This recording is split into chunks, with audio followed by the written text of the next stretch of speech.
benefit of 5x5 training? 5 trainings are really great for muscle growth, ironically. It's so simple, it's kind of funny. Like the only thing you really need in a 5x5 training, typically you will use a compound lift. The programming is simple. You do 5x5, 5 reps, 5 sets. I would say for the bench press, you probably do 5 sets, 5 minutes of a rest period. You have to make sure rest is crucial during this process. It's great to have a strength output adaptation. It's great to have a strength output and adaptation. I love to do 5x5s. That's how I got strong. I did a starting strength method, link in the description below for a YouTube channel. But how starting strength teach their people is to do 5x5s because the strength adaptation, the linear progression, typically we call it. And the reason why we do this is to try and get strong as humanly possible. And that's the benefit, is to get strong as possible. We're not worried about this and that. We worry about how to get strong, how not to be as weak than before. So we do 5x5s, heavy 5s, heavy sets of 5s.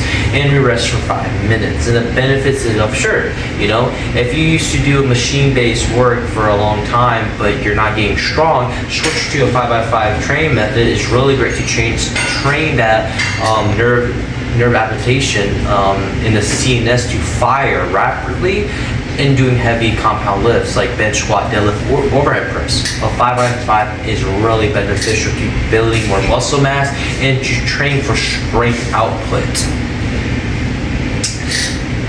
Also, another thing, common mistakes are warming up, skipping warm-ups, not trying to warm up properly. How starting strength actually teaches is doing a percentage-based programming. So eventually in a linear progression, when you're trying to adapt 0.5 pounds per week, eventually you can hit a plateau because we can't all try to get strong. If we can, then we can all deadlift 1,000 pounds and bench 1,000 pounds, right?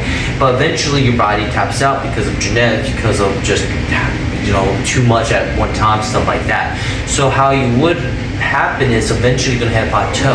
Eventually you do a PR, and let's say your PR is 225, right? So you do a percentage of that. So 45% for 5 of 225. That could be probably 1 something, right? I'm not too sure on the top of my head, but I put it right here. 65% of 225 for 3 reps, and then 85% of 225 for 2 reps. And then therefore you do 225 for 1 rep, so you 1 rep max. That's like the most you can do. And how that happens is you do percentage based. It's pretty accurate. It's probably the most accurate you can engage of what you're gonna hit, especially if your sleep and nutrition is accounted for and your stress as well.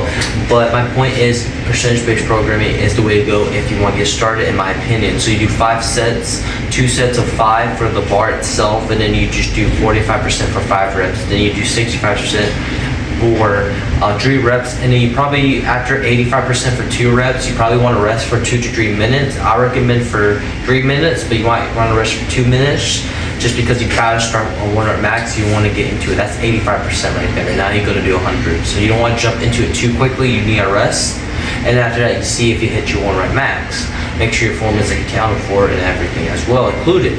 But that's how you would do a percentage-based program. And you don't want to skip those warm-up sets, because if you're not priming the body to engage the activity you're about to do and increase the blood flow to that area, it's like you're just going to damage yourself.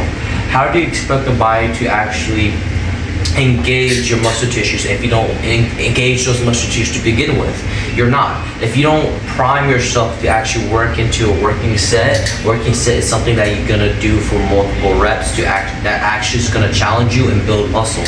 And during your warm-up set, you're working towards that working set. That's why it's warm-ups and working set. And that's why for a warm-up set, it's just to increase his blood flow. You don't want to spend too much time because it's not on your working set. It's just to increase blood flow, let your body know like we're about to do a specific movement, to actually focus on this working set to produce the most force into this workout.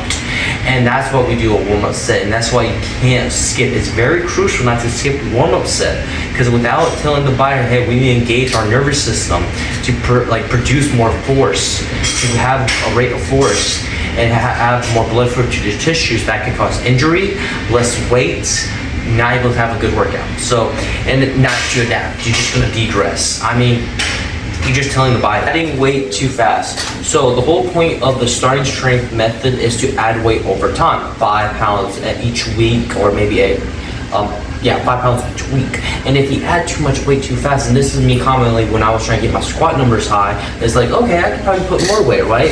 But then it destroys the linear progression. If you're on this nice track of adding 5 pounds each week every time, let's say your squat was 200, now it's 300, and you can still add 5 pounds each week, that is so amazing. And then your ego gets in the way, and now you're adding 10 pounds. And let's say you get those 10 pounds.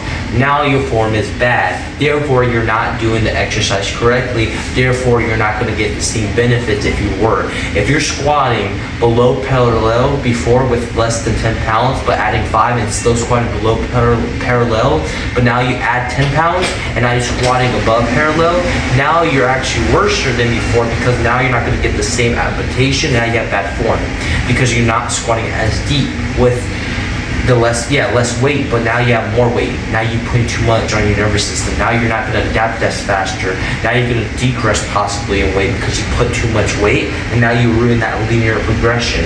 Now you have to go back, take a step back, and see where you fucked up, and you don't want to do that.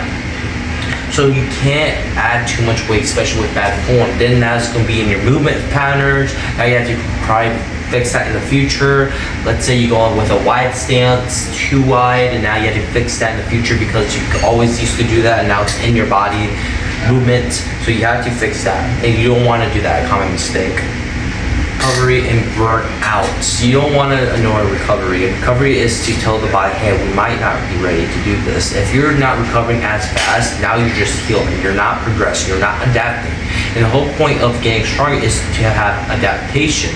You're not going to get stronger if you're just healing. Healing is healing from the damage you did earlier. Adapting is adapting from the damage and actually telling your body to get stronger so you can actually do this way easier. So you want to make sure you have adaptation in the healing, and therefore don't ignore it if how you feel. If you feel super sore, tired, always, it feels stressed going to the gym, that's not something to be afraid of, and then you should take a rest. You should be able to take a rest so you can have adaptation, therefore you can come back stronger than before. If you don't do that, you will degress in weight, you will be burnt out, you will probably be demotivated because you're not seeing any progress in the gym. And that could cause a lot of other factors, like adding extra body weight, adding less pounds to your bar, having more stress, mental stress, physical stress, have injuries, stuff like that you don't want necessarily, in my opinion. So you don't want to avoid the burnout and the plateaus you will get in the future, especially this comes back to the original statement, especially adding too much weight in one time can reach a plateau. You don't want to reach a plateau just yet. If you have 2 months of more linear progression, therefore you could have got stronger overall in the interest rate. Now you just took all that money, you sold it all, but in the future you could have got 30 pounds. Now you only got 15 pounds. So you don't want to do that to yourself. Therefore, you gain weaker overall. You could have got stronger than before. That's my point. So you don't want to go rush into it. You want to take your time to add 5 pounds each week. That's my game plan, and see how that goes until you reach a plateau. Very crucial to lifts like compound lifts, bench squat, and deadlift. You want to make sure you have a good form overall. Starting strength teach low bar, since it's more of a 2 muscle joint, I would say. It helps focus on the glutes, they focus on the back. They do conventional deadlift, they do overhead OHP, overhead press, and bench press. You want to make sure your form is really good starting off, because if you have bad form with big weight or heavier weight than before, you will have a high chance of injury. And if you're out of the gym, now you can't train, therefore all this thing, it was pointless. So you want to make sure you have good form from the start, then able to add extra 5 pounds each week. If your form is bad, I'm telling this from personal experience, if your form is still bad and you have to add 5 pounds each week, stay with that 5 pounds or go with 8 reps. Focus on your form before you get into it, because now you're telling the body, hey, I'm going to do this forever, and now I'm going to do this with bad form, with something that's heavy. Therefore, not even the injury aspect, therefore that's gonna fuck you up over time, and that's not gonna let you progress more weight in the future. So good form, if you chase good form, you get big weight. If you chase bad form, you will not get big weight. So just remember that.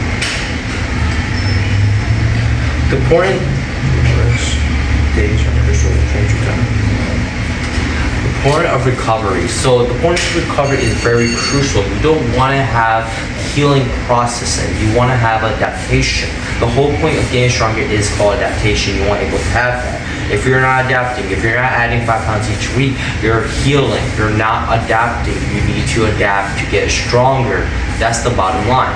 What I recommend for most people, if they're doing the compound list specifically, is 3 times per week. That's the only thing you need. Or even 1 time study show. But for the sake of this video and the sake of me teaching you, I'm gonna do the starting strength method.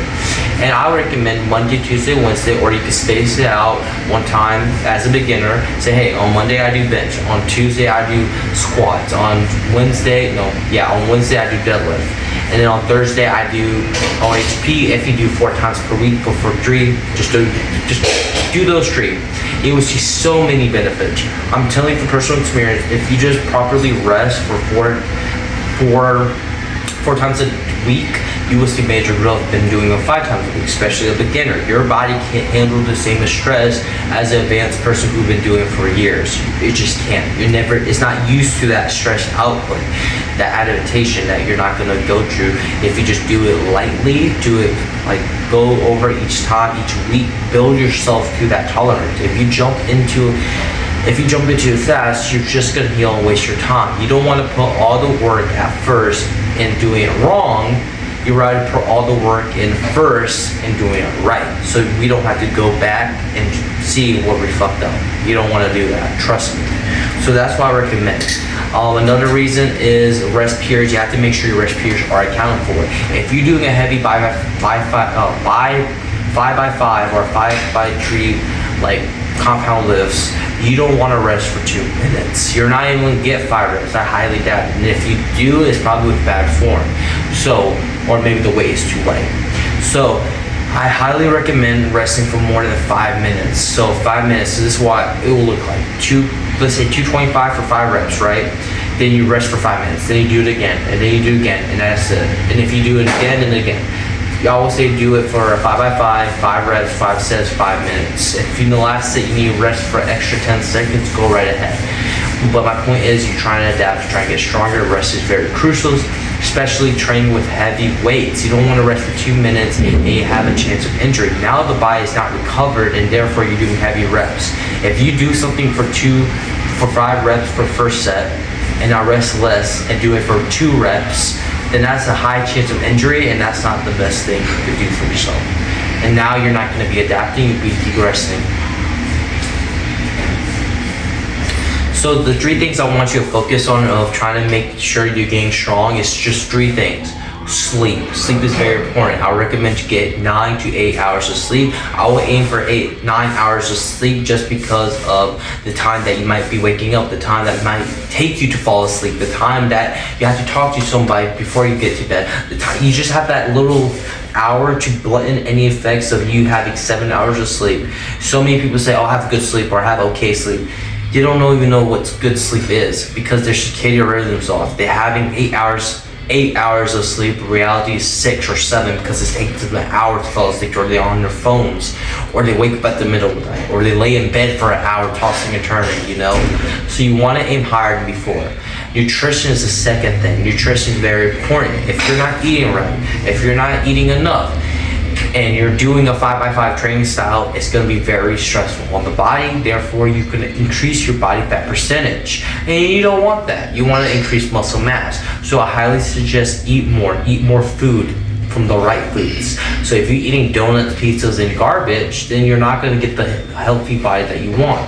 It's the same for mind pump. If you chase health, you will get the looks. If you chase the looks, you will not get the health. And that is so true. So I would highly suggest eat more calories from the right foods, whole foods, things that has 1 ingredient. So chicken breast, chicken thighs, red meats, fish, tilapia, salmon, Greek yogurt, cottage cheese, milk, dairy products, eggs, cheese, so many things that's not hard to look for. If you don't like the food, don't eat it. Eat something else. Eat bacon. Eat something that's high in calories, that's from whole foods. I mean, don't overthink it. It's not that hard to think about. Okay, eat a protein bar here and there. Eat a protein shake if you have to. Get your protein in. Aim for a 1 gram per pound of body weight. If you're overweight, 300 pounds. get your goal weight. So if you're 300 pounds and you try to get down to 180, eat 180 grams of protein. Something so simple as that, just get to it. Because you stalling, watching this video is not gonna really help. Just watch my video, look at the information I provide, and just do it. And the last thing is sleep. You're not gonna grow, the last thing is mobility. So training is very important. It will be typically sleep, nutrition, and training, but since we already talked about training, then the fourth thing, in my opinion, is mobility. If you're trained in one playing a motion, up and down, left and right, that's it. It just this up and down motion, you're gonna be very strong in that, playing a motion. But if you don't train yourself to go and turn your back around, or if you don't train yourself to actually hip hinge and actually squat very deep, then you will have bad range of motion, and that's a higher chance of injury. If you over here benching in a 90-degree angle and not touching your chest or etc., then you're not able to go down. And that's what mobility is helpful. You can watch my videos, description below. I teach shoulder mobility, and if you ironically do these type of mobility that I suggest, you will increase your bench, you will increase your squat, probably 10 to 15 pounds, because you're telling the body to go deeper. You're telling the body to engage those nerves that have not been active and to fire rapidly, those small little muscle groups. So mobility is very crucial, especially doing a 5x5 training or a powerlifting style program. So that's what I suggest. But yeah, let's recap. So pretty much we talked about nutrition, sleep, training, mobility. Those are very important. Then we talked about the benefits of it, why it's so good, why you should do it. We talked about how you do it. We talked about percentage-based program. We talked about 5x5s. We talked about three sets of 5s. We also talk about how many days you should be training. As a beginner, I recommend 2 to 3 times per week max. No more, no less. So if you follow this video, and this will help you if you actually listen to what I'm saying. If you don't, then you did it wrong. So go in the description below to watch the video of how to get strong for free, how to eat video for free, my videos on correctional exercise and mobility for free, and pain relief for free in the description below. Also have my home videos for free, description below. If you want to talk to me personally, I have my email address for free assessments. This is episode 49 of the podcast. Go out and check out my other podcast. It's for free. I have nothing to lose. Thank you for supporting me. Goodbye.